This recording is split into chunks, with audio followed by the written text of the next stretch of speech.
भगवता नमो नमः।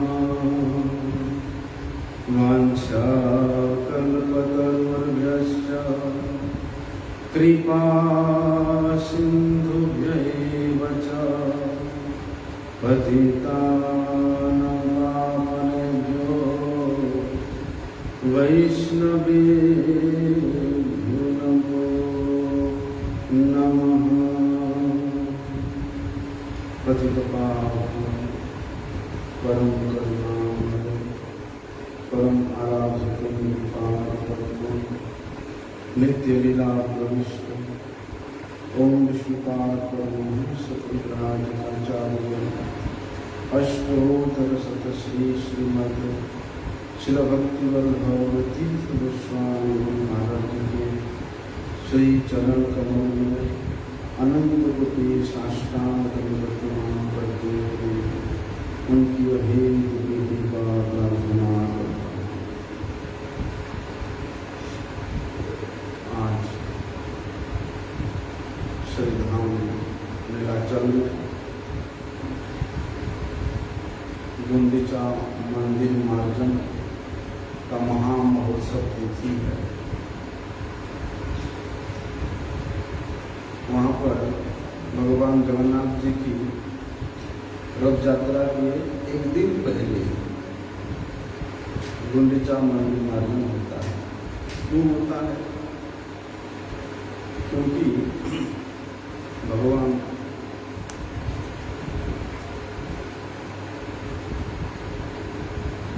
जगन्नाथ जी वहाँ गुंडीचा में जाकर के विश्राम करते हैं। ये गुंडीचा क्या है? ये गुंडीचा ये अभिन्न वृंदावन है। तो भगवान जगन्नाथ जी उस सुंदराचल स्वरूप वृंदावन के नाम श्रवण करने मात्र से उधर की ओर दृष्टिपात करने मात्र से वे ब्रज के भाव में इतना अधिक विभावित हो जाते हैं कि ऐसी अवस्था में फिर भगवान जगन्नाथ जी को कोई भी नहीं रोक सकता। क्या करने में? उस सुंदराचल को, उस वृंदावन को जाने में। इस विषय में हम लोग श्रवण करेंगे, लेकिन साधक के लिए सबसे पहले ये कर्तव्य है कि गुंडीचा मंदिर मार्जन करने का तात्पर्य क्या है। जिस प्रकार से भगवान को किसी स्थान पर प्रतिष्ठा करने के लिए, बसाने के लिए, उनको स्थापित करने के लिए मंदिर बनाया जाता है और उस मंदिर को बड़े सुंदर ढंग से अनेक प्रकार के कारुकार्य से संयुक्त होकर के बनाया जाता है। बड़े सुंदर सुरम्य सिंहासन बनाया जाता है। जिस प्रकार से उस सिंहासन में भगवान जगन्नाथ जी आराम से सुखपूर्वक विराजमान हो सके, उसी प्रकार साधक अपने हृदय में भगवान को नित्य विराजमान कराने के लिए उसके हृदय को एकदम कोमल बनाना पड़ता है, उसको परिष्कार परिच्छन्न बनाना पड़ता है, सरल बनाना पड़ता है। इसलिए इस तात्पर्य का शिक्षा देने के लिए स्वयं भगवान श्री कृष्ण, जो कि भक्त के भाव में इस जगत में अवतरित हुए हैं, श्री चैतन्य देव के रूप में, वे स्वयं अपनी श्रीहस्त से उस मंदिर मार्जन करके शिक्षा देते हैं।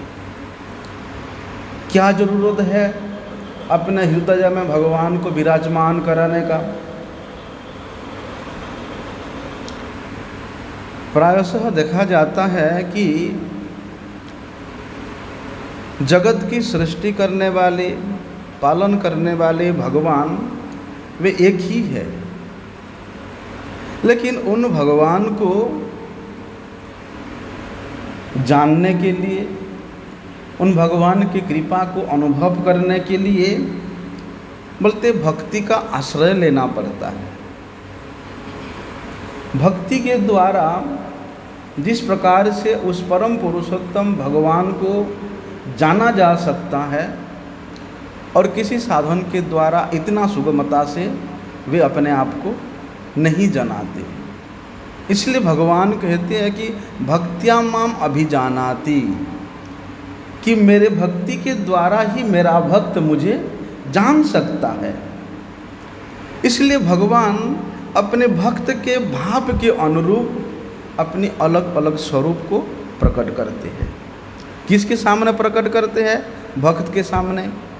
अभी पीछे हम लोग 8-10 दिन से श्रीमान गौरांग महाप्रभु की स्वयं भगवत्ता के विषय में श्रवण कर रहे थे कि जब जब जिस भक्त जो भाव में विभावित होकर के भगवान को चिंतन करता था, पूजा करता था, उपासना करता था, भगवान श्री चैतन्य महाप्रभु उसी रूप में वहाँ प्रकट हुए।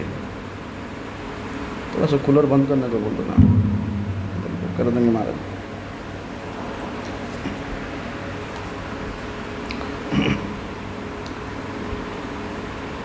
किस प्रकार से? जैसे चंद्रमा, एक ही चंद्रमा है, एक ही चंद्रमा है, लेकिन एक ही चंद्रमा जब अमावस्या से पूर्णिमा तक ये 15 दिन में वे पृथक पृथक रूप में दिखलाई देते हैं।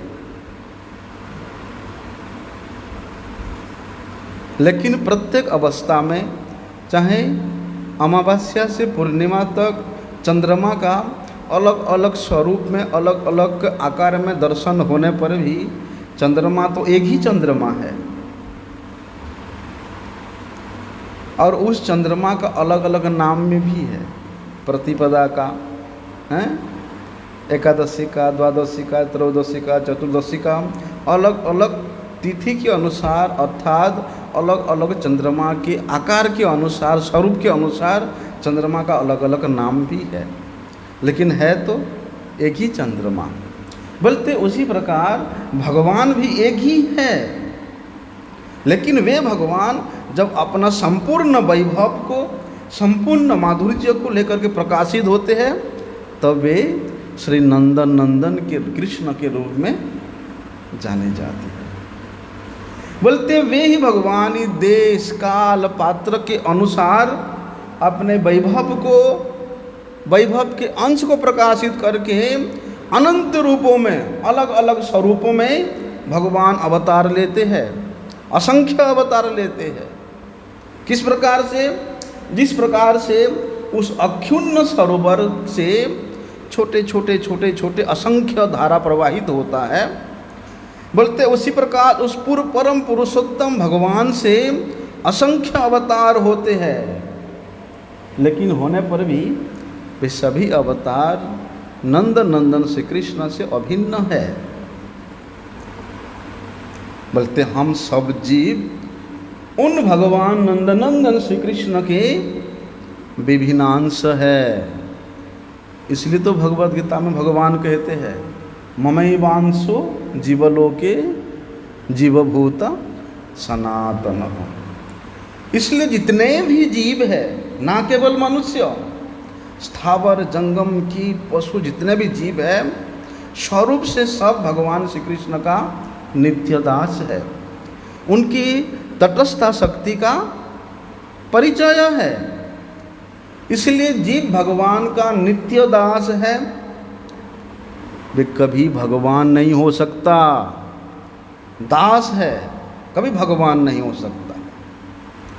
इसलिए जीव का भगवान के साथ बोलते भेद भी है और अभेद भी है। किस प्रकार से? जैसे सूर्य की किरण सूर्य से एक प्रकार से भिन्न है, एक प्रकार से अभिन्न भी है। जैसे अग्नि का जलाने वाला शक्ति है ना, जिसको दाहिका शक्ति कहते हैं, वे भी अग्नि से भिन्न भी है और अभिन्न भी है। बोलते ऐसे ही ये जीव भी भगवान से एक ही साथ में भिन्न भी है और अभिन्न भी है।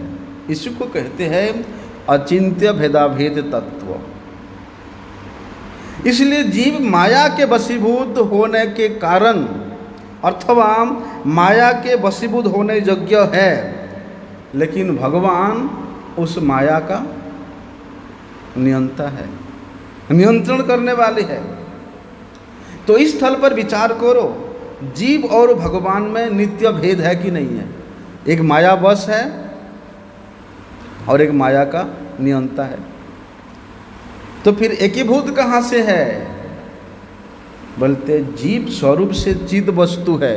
क्यों चिद वस्तु है? क्योंकि स्वरूप से वे कृष्ण का दास है चिद वस्तु, और भगवान भी स्वरूप से चिद वस्तु है। लेकिन जीव किस प्रकार से चिद है? अनुचित है। लेकिन भगवान वे बृहत चिद है। तो इस आंशिक दृष्टिकोण से हम देखने को मिलता है वहाँ पर कि जीव और भगवान दोनों में अभेद है। अचिंत्य भेदाभेद तत्व कभी पढ़ा आपने? सुना ना? श्री चैतन्य महाप्रभु जी ने इस बारे में विस्तार से वर्णन करते हैं अचिंत्य भेदाभेद तत्व के विषय में। इसलिए भैया, जब जीव स्वरूप से भगवान का नित्य दास है तो उसका कर्तव्य क्या है? अपने स्वामी का सेवा करना, अपने स्वामी को अपने हृदय मंदिर में विराजमान कराना, और उस हृदय मंदिर में विराजमान करा के अपने स्वामी को सेवा के माध्यम से प्रसन्न करना। अगर जिस हृदय में इतना अन्याभिलाष है, कामनाएं है, वासनाएं है, उस हृदय में तो भगवान बैठेंगे नहीं। इसलिए अपने हृदय को समस्त प्रकार के कामना वासना से मुक्त करके, उसमें रूप गोस्वामी जी क्या बताते हैं वहाँ पर? अन्याभिलाषिता शून्यम ज्ञान कर्मादि अनावृतम आनुकूल्येन कृष्णानुशीलनम। बोलते हमारे हृदय में जितना भी कामनाएं हैं, वासनाएं हैं, स्वयं के सुख की इच्छा है, उन सबको तिलांजलि दे करके केवल मात्र भगवान को सुख प्रदान प्रीति विधान करने के उद्देश्य से जीवन धारण करना पड़ेगा। कोई माने या ना माने क्या है, जीव तो भगवान का नित्य दास है ही। इसलिए भगवान श्री कृष्ण का इसी दास्यता के कारण उनका सेवा करना जीव का नित्य धर्म है। जब अपने इसी नित्य धर्म को जीव भूल करके स्वयं के सुख के लिए प्रयास करता है, स्वयं के स्वार्थ के लिए चेष्टा करता है, तभी वो माया के वशीभूत हो जाता है और श्री कृष्ण से बहिर्मुख हो जाता है। और श्री कृष्ण से बहिर्मुख होने के कारण बार बार ये संसार में जन्म मृत्यु के चक्र में पड़ा रहता है। इसीलिए बोलते जीव के कल्याण करने के लिए भगवान स्वयं इस जगत में अवतरित होते हैं और अनेक प्रकार के लीला भी करते हैं। शुद्ध ज्ञान प्रचार करके वे समस्त जीवों को इस जगत से उस नित्य जगत में ले जाते हैं, अथवा उस संबंध ज्ञान को पुनः जागृत कराने के लिए भगवान अपने पार्षदों को यहाँ भेजते हैं। जैसे हमारे गुरुजी, वे साक्षात धरित्वेन समस्त शास्त्रैर रुक्तस्तथा भाव्यतैव सद्भिः किंतु प्रभुर्य प्रियैव तस्य। बोलते हमारे गुरुजी भगवान के नित्य पार्षद है। इसलिए भगवान ने हमारे गुरुजी को इस संसार में प्रेरण करके हम जैसे कलिहत जीवों को उद्धार करने के उद्देश्य से गुरुजी ने क्या किया? आपने आचरी धर्मो सिखाए सवारे। देखा गुंडीचा मंदिर मार्जन के दिन में श्रील गुरुदेव एकदम पसीना से लथपथ हो जाते थे और कितना एकनिष्ठ होकर के, एक मनस्क होकर के मंदिर के किनारे किनारे किनारे किनारे झाड़ू लगा के साफ कर रहे हैं। देखा ऐसा, इसलिए श्रील गुरुदेव स्वयं आचरण करके हमको शिक्षा देते हैं, क्योंकि उनको भगवान श्री कृष्ण ने इस जगत के जीवों के कल्याण करने के लिए यहाँ प्रेषण किए हैं। इसलिए बद्ध जीव के हृदय में काम, क्रोध, लोभ, मोह, मद, मात्सर्यम ये सब विकार होता है, जिसके कारण वे भगवान के उस नित्य स्वरूप को, चिन्मय स्वरूप को अनुभव नहीं कर पाता। जब तक जीव के हृदय में ये सब अनर्थ रहते हैं तब तक वे भक्ति के पथ में कभी भी आगे नहीं बढ़ सकता, अथवा अपने हृदय में भगवान को भी प्रकट नहीं करा सकता है। इसलिए अशुद्ध चित्त में जो केवल अपने सुख के लिए, अपने स्वार्थ के लिए भोग वासनाएं की इच्छा लेकर के श्री कृष्ण की सेवा करता भी है, श्री कृष्ण का भजन करता भी है, तो वहाँ सेवा वृत्ति का अभाव होता है। क्या रहता है वहाँ पर? स्वार्थ वृत्ति रहता है। सेवा वृत्ति का अभाव होने के कारण फिर वहाँ पर भगवान विराजमान नहीं होते। इस सेवा वृत्ति किस प्रकार से निष्कपट से किया जाता है, उसको एकदम परिष्कार रूप से श्रीमन महाप्रभु जी ने इस गुंडीचा मंदिर मार्जन लीला के माध्यम से दर्शाते हैं। सेवा कर रहे हैं, मार्जन कर रहा है, लेकिन किस प्रकार से कर रहे हैं, कितने सूक्ष्म सूक्ष्म विचारों को श्रीमन महाप्रभु जी ने इसी मार्जन लीला के माध्यम से हम लोगों को शिक्षा दिया है। इसीलिए ऐसी अवस्था में जो जीव है इस बात से अनजान रहता है कि किस प्रकार से भगवान को अपने हृदय मंदिर में बिठा जा सके, उनका सेवा किया जा सके, सेवा के माध्यम से उनको आनंद प्रदान किया जा सके। क्योंकि जिस मनुष्य का चित्त वृत्ति सारा जीवन संसार में अपनी पति, पत्नी, पुत्र, परिवारजनों की सेवा में रह के उनको आनंद प्रदान करने के लिए मस्त रहता है, इस प्रकार के व्यक्ति को फिर भगवान की सेवा में लगाने के लिए कोई साधारण जीव नहीं लगा सकता। इसके लिए भगवान स्वयं अपने पार्षदों को भेजते हैं, और इस कलियुग में इतना सौभाग्यशाली जीव है कलियुग का, यहाँ तो भगवान स्वयं भगवान यहाँ भक्त रूप में अवतरित होकर के स्वयं आचरण करके शिक्षा दे रहे हैं।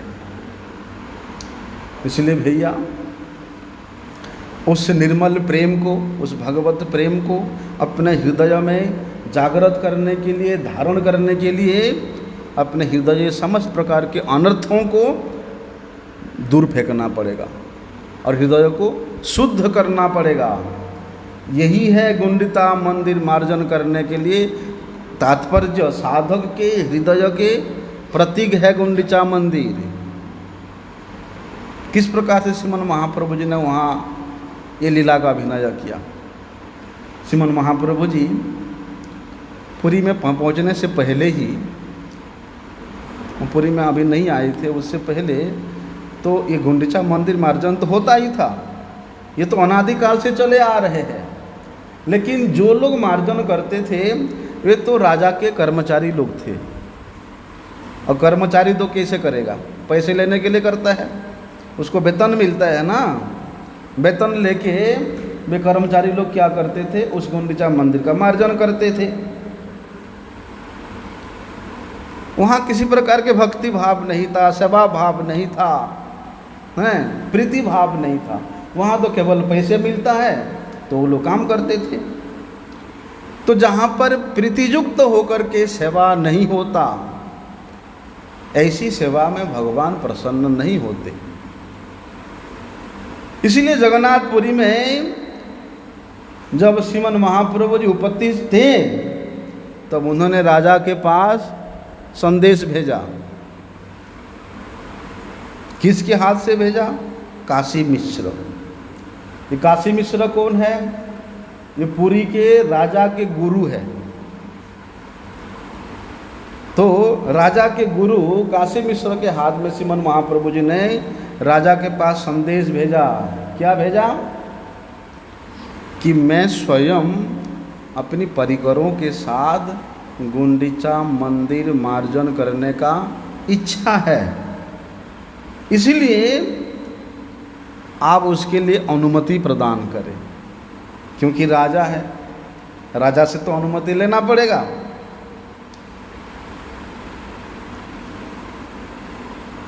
तो श्रीमन महाप्रभु जी और भी संदेश देते हैं, इस गुंडीचा मंदिर मार्जन करने के लिए आपने पहले जो अपने कर्मचारियों को लगा के रखे थे, सेवकों को लगा के रखे थे, हमें उनकी ज़रूरत नहीं है। हमारे गण इतना है कि हम अपने आप कर लेंगे। हाँ, बस केवल आप कुछ झाड़ू का और कुछ घड़ा होता ना जल लाने वाला, उसका व्यवस्था कर दें। अभी राजा तो पहले इस बात को सुनकर के बड़े विस्मय होता, आश्चर्य होता है, हैं? श्रीमन महाप्रभु गुंडीचा मंदिर मार्जन करेंगे, जो कि मेरे नौकर लोग करते थे, मेरे सेवक लोग करते थे, उसको श्रीमन महाप्रभु जी करेंगे। पहले तो राजा सुनकर के बड़े विस्मय हुआ। बाद में जब काशी मिश्र के मुख से इस बात को सुना और महाप्रभु जी की जो हृदय का भाव है उसको सुनकर के राजा बहुत प्रसन्न हुआ और उन्होंने काशी मिश्र को आदेश दिया कि इससे बड़ा हर्ष का, आनंद का विषय क्या हो सकता है कि स्वयं भगवान श्रीमन महाप्रभु जी गुंडीचा मंदिर मार्जन करने के लिए इच्छा प्रकाश किए हैं और इस मार्जन के माध्यम ही से वे जगतवासियों को शिक्षा प्रदान करेंगे। इसलिए जिस किसी भी वस्तु की उनकी आवश्यकता है, आप निसंकोच उनको प्रदान कीजिए, जो भी चाहिए आप प्रदान कीजिए।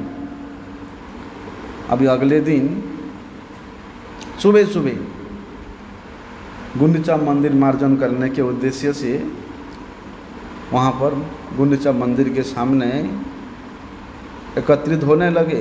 श्रीमन महाप्रभु जी के पार्षदगण, परिकरगण गुंडीचा मंदिर के सामने एकत्रित होने लगे। सभी भक्तों ने श्रीमन महाप्रभु जी को पुष्प की माला और चंदन भेंट दिया और सभी चाहते थे कि ये पुष्प और माला श्रीमन महाप्रभु जी को अर्पण किया जाए, पहनाया जाए। लेकिन श्रीमन महाप्रभु जी ने उन सब पुष्प का माला और चंदन स्वयं अपने हाथ से लिया और वहाँ जितना भी पार्षदगण से परिकरगण थे, श्रीमन महाप्रभु जी ने अपने हाथों से उनके माथे पे चंदन लगाया और स्वयं अपने हाथों में सबको माला पहनाया। उसके बाद क्या हुआ? श्रीमन महाप्रभु जी ने नित्यानंद प्रभु जी के चरण स्पर्श किया और उनके चरणों को स्पर्श करके अपने माथे पे लिया। क्यों किया? महाप्रभु जी ने ये दर्शाना चाहते थे कि भैया मैं कोई मुखिया नहीं हूँ, मैं कोई गुरु नहीं हूँ, मैं कोई श्रेष्ठ नहीं हूँ, तुम्हारे जैसा मैं भी उस परम पुरुषोत्तम भगवान का एक सेवक हूँ। अर्थात किसी प्रकार के अभिमान वहाँ पर जैसे ना आए किसी के हृदय में। इसलिए श्रीमन महाप्रभु स्वयं आचरण करके अपने दास, अपनी सेवक नित्यानंद प्रभु के चरणों को अपने माथे पे लगाते हैं।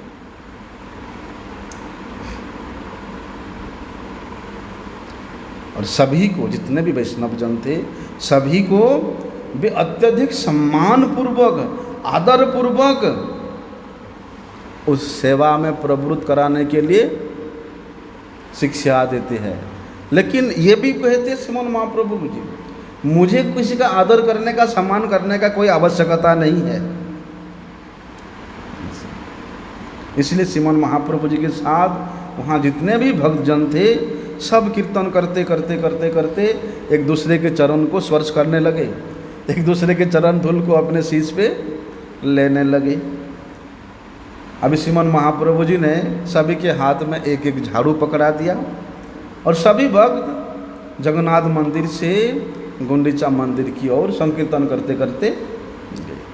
जैसे हमारे गुरुदेव अपने समस्त गणों को लेकर के कीर्तन करते करते करते करते हमारे चैतन्य गौड़िया मठ से गुंडीचा मंदिर को जाते हैं, परम अत्यधिक उल्लासित होकर के कि वहाँ जाके ठाकुर जी का सेवा करेंगे और सबके हाथ में झाड़ू घड़ा पता नहीं क्या क्या होते हैं।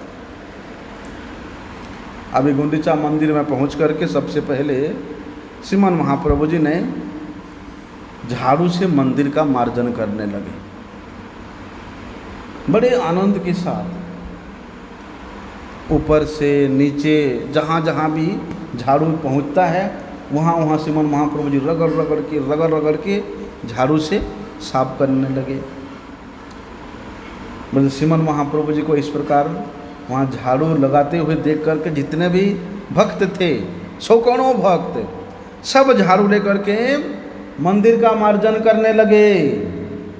यद्यपि श्रीमन महाप्रभु जी वे स्वयं जगन्नाथ है, वे स्वयं श्री कृष्ण है, परंतु वे स्वयं मंदिर को साफ सुथरा कर रहे हैं, स्वयं झाड़ू लगा रहे हैं, क्योंकि अपनी आचरी धर्मों सिखाओ सवारे, क्योंकि वे नंदन नंदन श्री कृष्ण यहाँ पर भक्त भाव को अंगीकार करके प्रकट हुए हैं। इसलिए एक सर्वश्रेष्ठ भक्त के अंदर में जैसे जैसे भाव होता है, जैसे गुणावली होता है, उन सबको प्रकाशित करते श्रीमन महाप्रभु जी सेवा में व्यस्त है। तो सभी को शिक्षा देने के लिए श्रीमन महाप्रभु जी क्या करते हैं, सभी परिवारों से कहते हैं कि देखो ऐसे ऐसे झाड़ू लगाने से नहीं चलेगा, हम सबको संकीर्तन करते करते झाड़ू लगाना पड़ेगा। इसीलिए सबको क्या करना है, संकीर्तन करना है, भगवान का नाम के जप करना है, स्मरण करना है, तभी जाके हमारा सेवा सार्थक होगा, तब जाके भगवान जगन्नाथ जी की कृपा होगी। दुनियादारी बातें करके, दुनिया की चिंता करके, स्वयं के स्वार्थ की चिंता करके अगर हम भगवत भजन में प्रवृत्त होंगे, भगवत सेवा भी करेंगे, तो उससे भगवान प्रसन्न होने वाले नहीं है। इसलिए श्रीमन महाप्रभु जी क्या कहते हैं, हम सबको संकीर्तन करते करते झाड़ू लगाना पड़ेगा। जैसे दुनियादारी लोग केवल झाड़ू लगाते लगाते हैं, झाड़ू ही लगा रहे, भगवान का ना स्मरण कर रहे हैं, ना कीर्तन कर रहे हैं, तो श्रीमन महाप्रभु जी कहते हैं कि हम अन्य लोगों के तरह उस प्रकार का आचरण नहीं करेंगे, भगवान का नाम करेंगे, तब जाके हमारा सेवा सार्थक होगा, तब जाके भगवान के चरणों में आसक्ति होगा, प्रीति होगा। कुछ सुकृति तो होता है, लेकिन भगवत भक्ति में प्रवेश करने का अधिकार नहीं मिलेगा। सुकृति जरूर होगा, भगवत भक्ति के राज्य में प्रवेश करने का अधिकार नहीं होगा। ऐसा शिक्षा दे करके श्रीमन महाप्रभु जी ने भगवान के नाम का संकीर्तन करने लगे। और जैसे ही श्रीमन महाप्रभु जी झाड़ू लगाते लगाते नाम संकीर्तन करना प्रारंभ किया, उनकी देखा देखी जितने भी भक्त थे, असंख्य भक्त थे, वे सब श्री कृष्ण नाम का संकीर्तन करते हुए अपना अपना सेवा में व्यस्त। अब नाम के सिवा, संकीर्तन के सिवा और कुछ नहीं।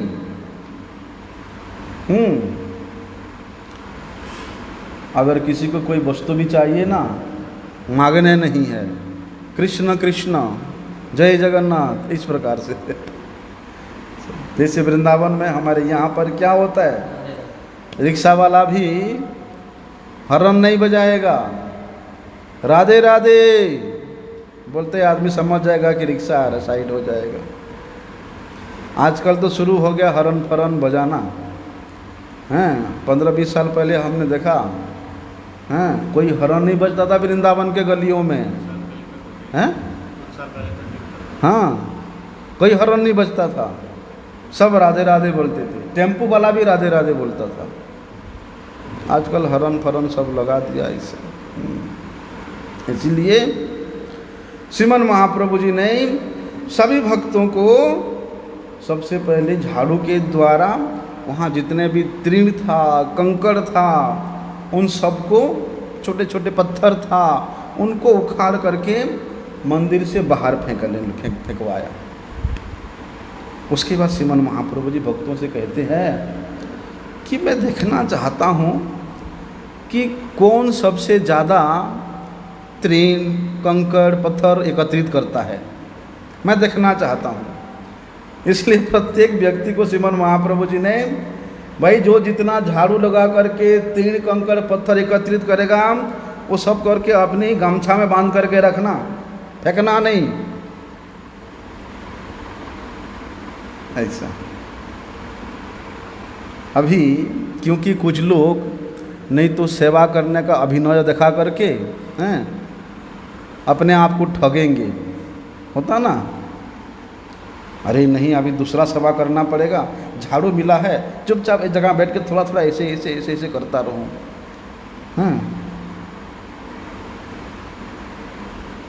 दादू अकेले सब्जी काट रहा है, ढेर सारे सब्जी है, मुझे तो पुजारी जी ने बोले कि चावल से थोड़ा सा इसको हटाना है, काला काला जो दाना है, आप ऐसे करके हाथ लगा करके एक एक करके करना, ताकि दूसरे सेवा करना ना पड़े, है ना।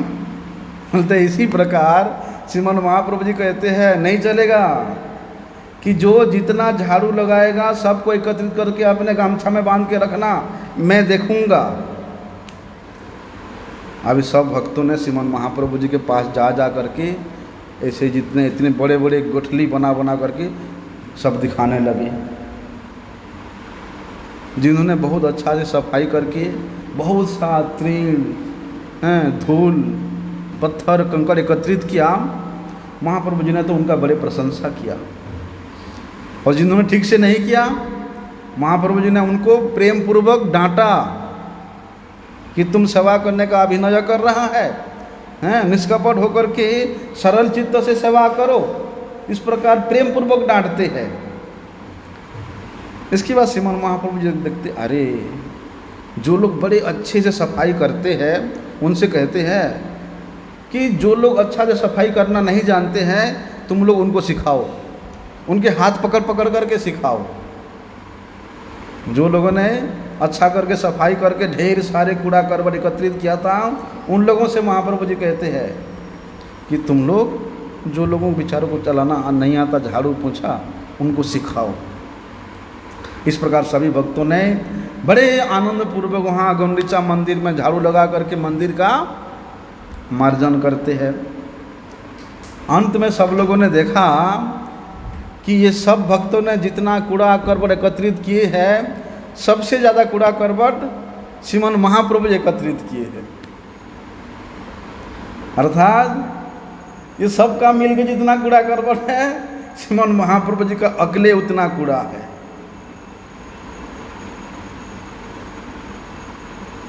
अपने आचरी धर्मो सवारे सिखामो, कि देखो इस प्रकार से सेवा किया जाता है। अभी एक बार झाड़ू तो लग गया पूरे मंदिर में, ऊपर नीचे चारों तरफ झाड़ू बढ़िया सुंदर करके लग गया, लेकिन महाप्रभु जी का मन अभी संतुष्ट नहीं हुआ। इसलिए उन्होंने कहते हैं कि भाई सब लोग दोबारा झाड़ू लगाओ, अभी साफ नहीं हुआ। फिर सब भक्तों ने दूसरी बार चारों तरफ झाड़ू से सफाई किया। कहीं किसी कोना में बड़े छोटे सूक्ष्म से सूक्ष्म भी अगर धूल कण दाग धब्बा बचा था, सबको साफ करने लगे। लेकिन जगन्नाथपुरी में क्या होता है, इस बारिश के दिन में पत्थर के ऊपर ना ऐसे दाग पड़ जाता है, हरा हरा दाग पड़ जाता है, वो छूटता नहीं झाड़ू में, है ना। तो श्रीमन महाप्रभु जी क्या करते हैं, ये दाग धब्बा झाड़ू से जाने वाला नहीं है, इसलिए श्रीमन महाप्रभु जी एक प्लानिंग तैयार किया। क्या था, 100 लोगों को 100 घोड़ा दिया और बोला कि तुम लोग यहाँ नरेंद्र सरोवर से ना, वहाँ इंद्रद्युम्न सरोवर है ना, हाँ, इंद्रद्युम्न सरोवर से तुम सब वहाँ से पानी भर के लाओ।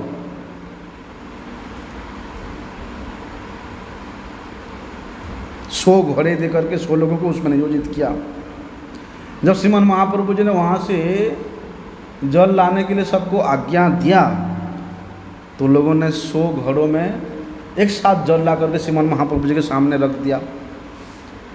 सैकड़ों लोग उस सरोवर के जल ला रहे हैं और घाट में तो इतना लोगों का जगह नहीं मिलता है, इसलिए कुछ लोग क्या करते, अरे वहाँ तो इतना भीड़ हो गया है, जगह नहीं होता है, चलो हम लोग कुआं से लेते हैं। वहाँ नरसिंह भगवान के बगल में एक बड़ा सा कुआं पहले था, देखा अभी भी उसको बंद कर क्या हुआ है, बंद कर दिया, उसको चबूतरा सा बना दिया है। बोलते भक्त लोग जिसको वहाँ पर स्थान नहीं मिला घाट में सरोवर के, वो लोग उस कुएं से भर भर के लाने लगे। सैकड़ों लोग लेके आ रहे हैं और सैकड़ों लोग खाली घड़ा लेके जा रहे हैं और सबके मन मुख में हरिध्वनि, कृष्ण कृष्ण बोल करके ले रहे हैं, कृष्ण कृष्ण बोल करके दे रहे हैं। कृष्ण नाम के सिवा वहाँ पर दूसरा कोई शब्द ही नहीं था।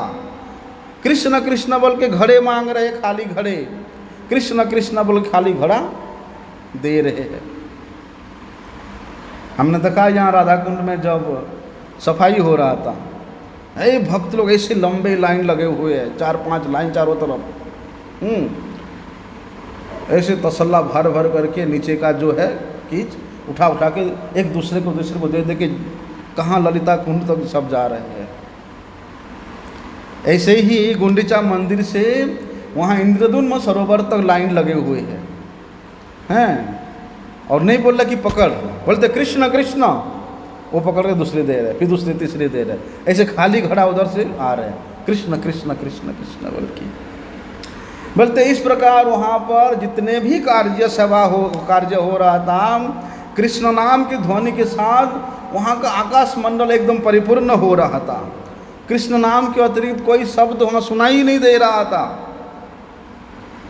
यदि कोई घोड़ा टूट जाता है तो दूसरी ओर से कहता है कृष्ण कृष्ण, वो समझ जाता है घड़ा टूट गया है, फिर दूसरे घड़े का नया घड़ा का व्यवस्था साथ साथ हो जाता था।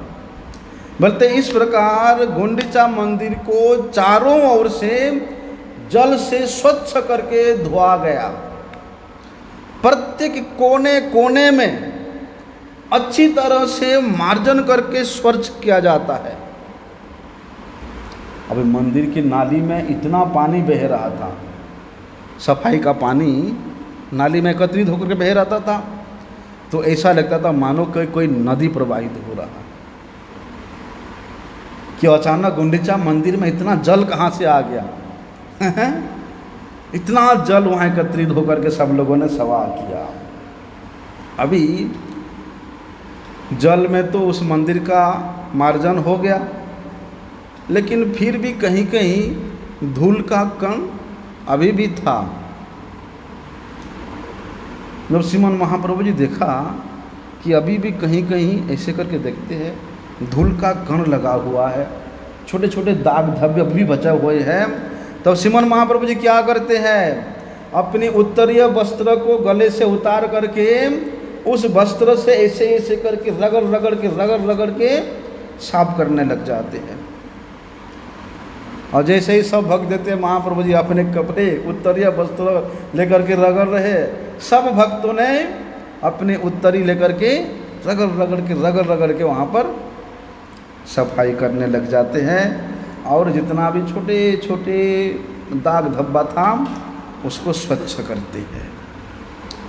मंदिर ऐसा स्वच्छ हो गया जैसे मानो श्रीमन महाप्रभु जी के हृदय जिस प्रकार से अत्यधिक स्वच्छ है, निर्मल है। बोलते उसी प्रकार श्रीमन महाप्रभु जी की अध्यक्षता में उनके परिकरों के द्वारा बोलते उस मंदिर ऐसा निर्मल कर दी, स्वच्छ कर दी। गुंडीचा मंदिर मार्ग जगत गुरु भी जगत गुरु है, इसलिए जगत गुरु पांडित्यता से नहीं होता, विद्वता से नहीं होता। जो जगत को, जगतवासियों को सेवा का माध्यम सिखाता है, भगवत भक्ति का क्रम सिखाता है, श्री कृष्ण प्रसन्नता का माध्यम को सिखाता है, वे ही जगत गुरु है। और यहाँ तो वे कृष्णम वंदे जगत गुरु, भगवान श्री कृष्ण स्वयं यहाँ पर भक्त भाव लेकर के अवतरित हुए हैं।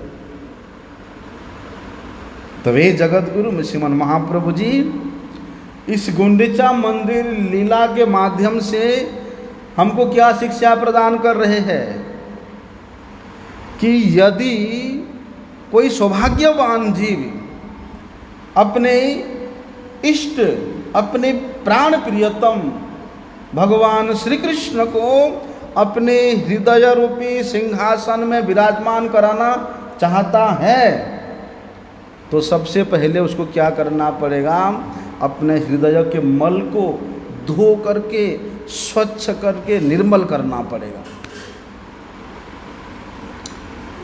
बोलते हृदय को निर्मल, शांत और जब भक्ति से उज्जवल करते हैं तब उस भक्ति के द्वारा आकर्षित होकर के भगवान आकर के वहाँ पर बैठ जाते हैं, विराजमान हो जाते हैं। अगर हृदय क्षेत्र में कहीं पर कांटे युक्त तिनका है, धूल है, कंकड़ है, ये सब अनर्थ है। ये अनर्थ अगर कुछ मात्रा में भी हमारे हृदय में रहेगा तो वहाँ पर उस आराध्य भगवान, परम सेव्य भगवान कभी नहीं विराजेंगे।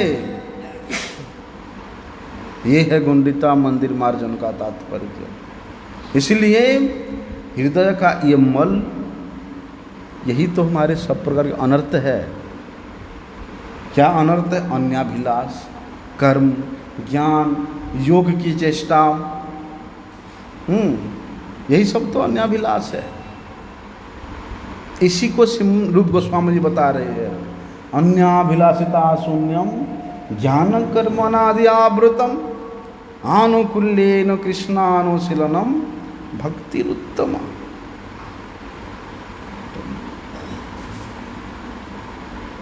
साढ़े 9।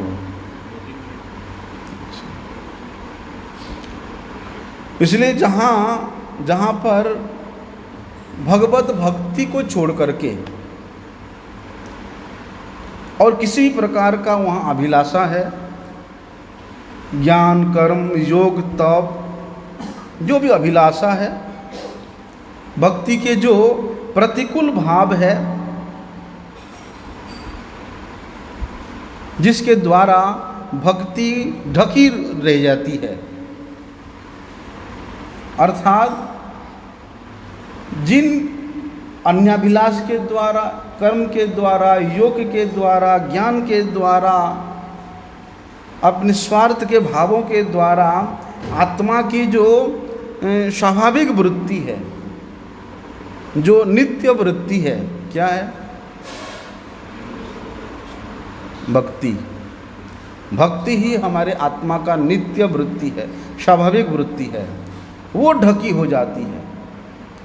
तो जहाँ पर ये भक्ति एकदम उन्मुख, एकदम खुला रहती है, परिष्कार रहती है, परिच्छन्न रहती है, उसी को ही वहाँ पर रूप गोस्वामी कहते हैं यही उत्तमा भक्ति है।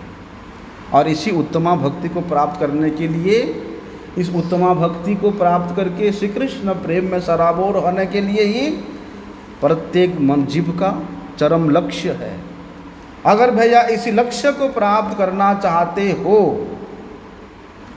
तो श्रीमन महाप्रभु जी ने इस गुंडीचा मंदिर मार्जन लीला के माध्यम से जिस शिक्षा हम लोगों को प्रदान किया, उस शिक्षा को अक्षरशः अपने जीवन में धारण करना पड़ेगा, आचरण करना पड़ेगा, मानना पड़ेगा, उस पथ पे चलना पड़ेगा, तब जाके हम लोग उस उत्तमा भक्ति प्राप्त करने का योग्यता प्राप्त कर सकते हैं।